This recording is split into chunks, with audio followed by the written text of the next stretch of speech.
Welcome to our channel, the Uddin Academy. As you know that we have already uploaded our first video of differentiation. This is our second class and second video of differentiation. If you haven't watched the first video, so please watch the first video, then watch this second video. So let's start our second video of differentiation. This is the second video of all about concept of derivative. Here we learn about the concept of derivative. So, concept of derivative.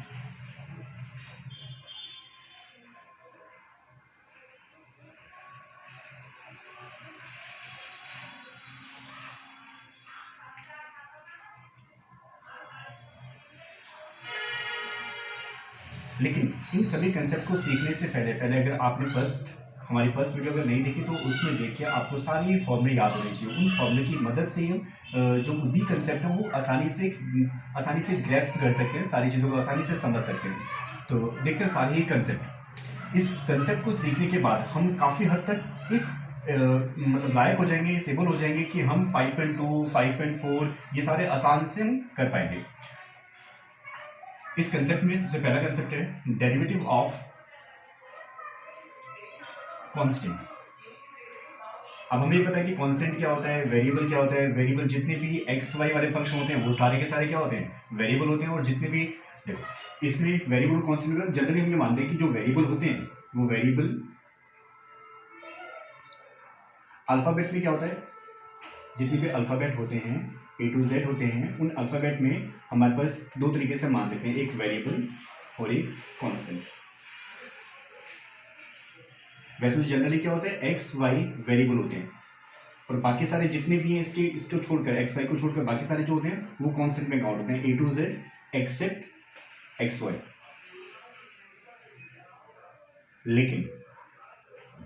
लेकिन अगर question में किसी और term को अगर variable माना हुआ है, चाहे वो टी को माना हुआ है, एस को माना हुआ है, जेड को माना हुआ है, बी को माना हुआ है, अगर किसी और टर्म को भी अगर वेरिएबल माना है तो हमें उसे वेरिएबल ही मानना पड़ेगा। बाकी उन सब को छोड़ के बाकी सारे क्या हो जाएंगे, कांस्टेंट हो जाएंगे। तो ये फिक्स नहीं है कि वेरिएबल सिर्फ एक्स वाई होते हैं, वेरिएबल सारे के सारे हो सकते हैं। लेकिन जब तक क्वेश्चन में मेंशन ना किया हो तब तक हम सिर्फ मानते हैं एक्स वाई को वेरिएबल, बाकी सारे के सारे वेरिएबल हो सकते हैं।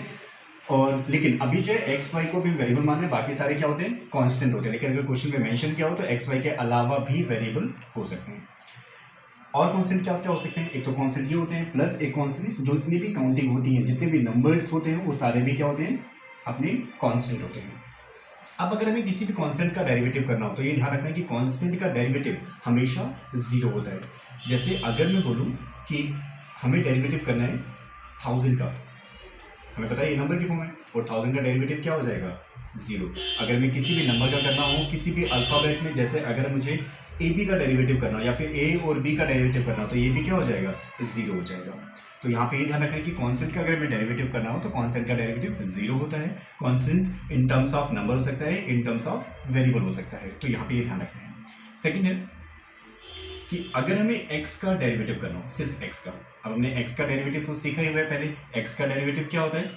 अब वैसे याद रखना कि x का डेरिवेटिव क्या होता है, हमेशा 1 होता है। वो उसी तरीके से जैसे हमने पहले सीखा था, क्योंकि किसी भी अलजेब्रिक वाले का अगर डेरिवेटिव करना हो तो हम पावर वाले रूल से करते हैं। पावर अभी अगर कुछ नहीं है तो हम क्या लिख सकते हैं, 1 लिख सकते हैं।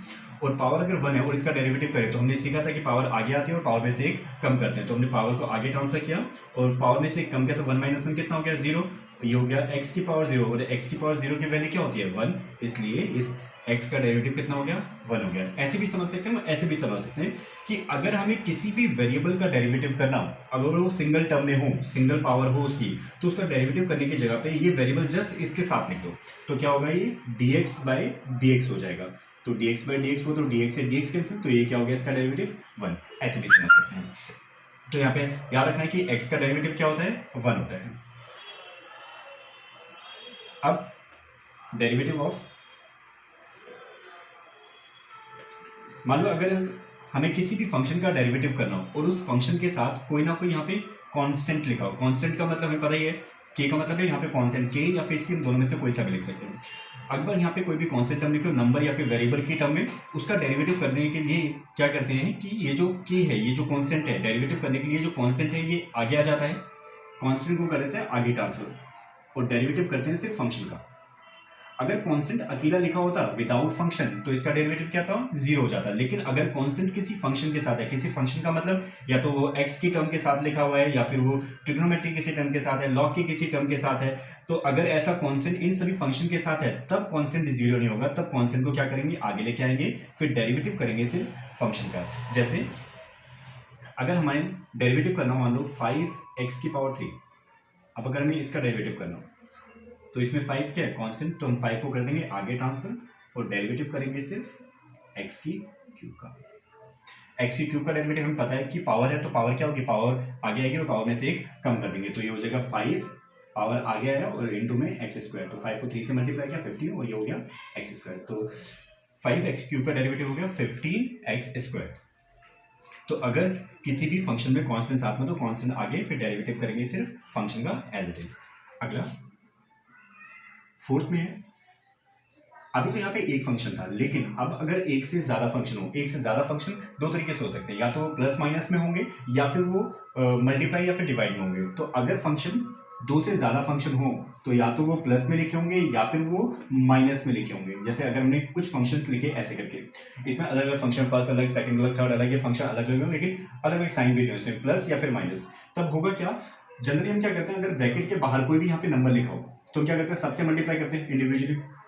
ऐसे डेरिवेटिव भी क्या है, सबके बाहर लिखा है, इट मींस अब हम डेरिवेटिव जो करेंगे ये भी सबका क्या करेंगे, इंडिविजुअली कर सकते हैं। या तो हम डायरेक्टली, अगर हमें याद है तो हम डायरेक्टली एक बार में कर सकते हैं, या फिर इस डेरिवेटिव को पहले सबके साथ डिस्ट्रीब्यूट कर दो, उसके बाद हम डेरिवेटिव कर सकते हैं। तो हमने क्या किया, डेरिवेटिव पहले हमने इसको डिस्ट्रीब्यूट किया, derivative of first plus derivative of second, then sign as it is जैसे लिखे हैं, जैसे मेंशन है वैसे ही डेरिवेटिव ऑफ थर्ड।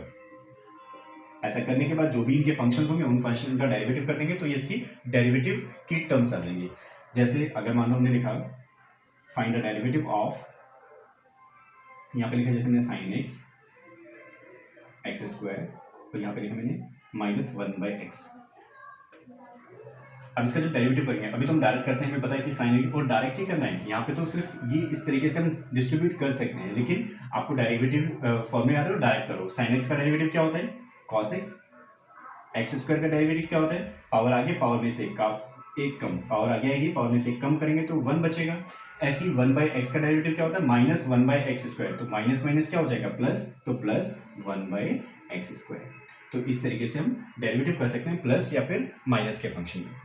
अब ये कि अगर फंक्शन प्लस माइनस का फंक्शन हो गया, सिंगल का फंक्शन हो गया, उसके बाद अगर दो फंक्शन मल्टीप्लाई में हो तब कैसे डेरिवेटिव करते हैं, दो फंक्शन डिवाइड में हो तब कैसे डेरिवेटिव करते हैं। तो अभी देखते हैं कि अगर दो फंक्शन मल्टीप्लाई में हो तब उनका डेरिवेटिव कैसे किया जाता है।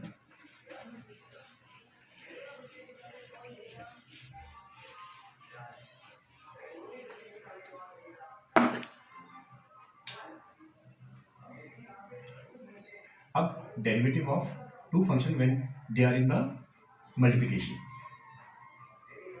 मान लो अगर दो फंक्शन हो हमारे पास फर्स्ट एंड सेकंड, और ये दोनों के दोनों मल्टीप्लाई में हो, और जब इस डेरिवेटिव को करते हैं मल्टीप्लाई की कंडीशन में, तब इस रूल को बोलते हैं by derivative by product rule. Multiplication बोल सकते हैं but use generally product rule.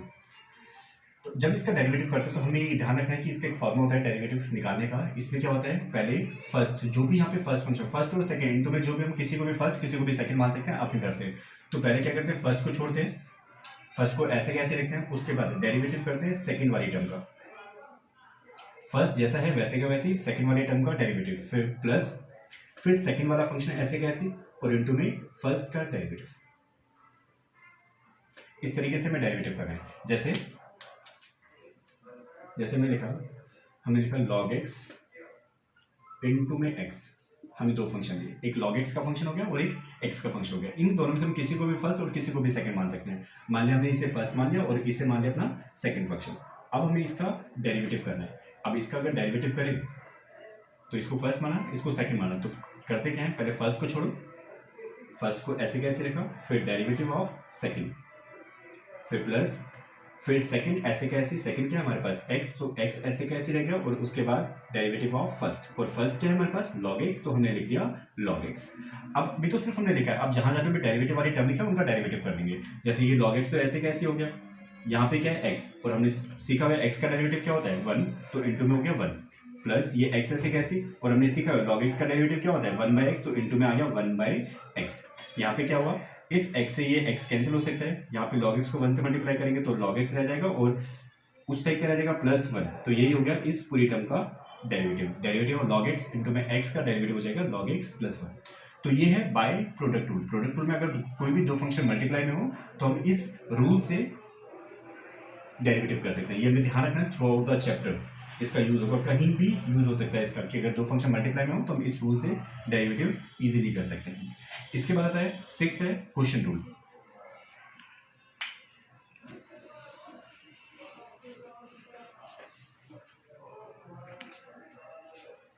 इसके बाद है कि अगर कोई भी दो फंक्शन डिवाइड में हो, पहले तो मल्टीप्लाई में था, अब अगर डिवाइड में हो तब डेरिवेटिव कैसे करते हैं। डिवाइड को जनरली हम डिवाइड को बोलते क्या है, डिवाइड को हम बोलते हैं क्वेश्चन, तो उसी से इसका नाम पड़ गया बाय क्वेश्चन रूल।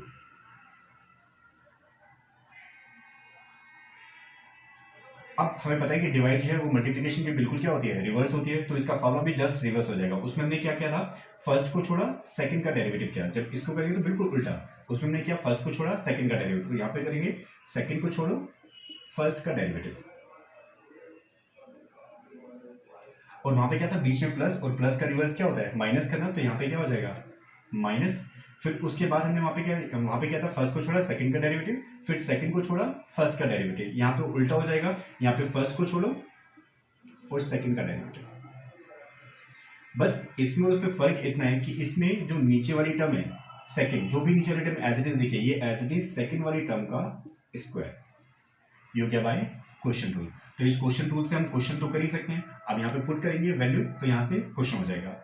अब इसमें सिर्फ एक रूल बचा हुआ है, वो है चेन रूल। चेन रूल की importance through out the chapter, इसमें 5th चैप्टर में, 6th चैप्टर में, 7th चैप्टर में, सब में, इसलिए हम थोड़ा सा उसको जो है अगली क्लास में बहुत सारे एग्जाम्पल के साथ करेंगे, और उन एग्जाम्पल के साथ करते हुए आप 5.2, 5.2, 5.4 अपने आप इजीली अपने आप ही कर लोगे, एक एक क्वेश्चन सारे अपने आप कर सकते हो।